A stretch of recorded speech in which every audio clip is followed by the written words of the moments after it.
വളരെ പ്രധാനപ്പെട്ടൊരു ജോലി ചെയ്ത് തീർക്കാനുള്ളപ്പോഴും നിങ്ങൾ പെട്ടെന്ന് ഡിസ്ട്രാക്റ്റഡ് ആയിട്ട് ഇൻസ്റ്റാഗ്രാമിൽ കൂടെയും ഫേസ്ബുക്കിൽ കൂടെയും യൂട്യൂബിൽ കൂടെ ഒക്കെ പോകാറുണ്ടോ? എന്നിട്ട് നിങ്ങളുടെ ജോലി വേറൊരു സമയത്തേക്ക് മാറ്റി വയ്ക്കാറുണ്ടോ?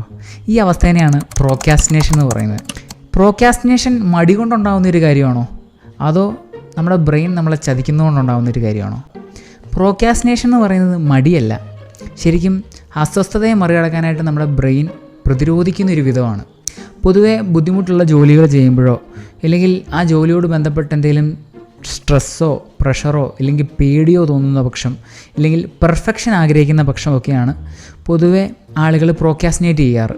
അപ്പോൾ നമ്മുടെ ബ്രെയിൻ ഇൻസ്റ്റൻ്റ് ആയിട്ടുള്ള പ്ലഷർ അല്ലെങ്കിൽ ഇൻസ്റ്റൻ്റ് ആയിട്ടുള്ള ഒരു ഗ്രാറ്റിഫിക്കേഷൻ സീക്ക് ചെയ്യുന്നത് കൊണ്ട് തന്നെ നമ്മൾ മുന്നമേ നമുക്ക് പ്ലഷർ തന്ന കാര്യങ്ങളിലേക്ക് നമ്മൾ പെട്ടെന്ന് പോകുന്നൊരവസ്ഥയാണത്.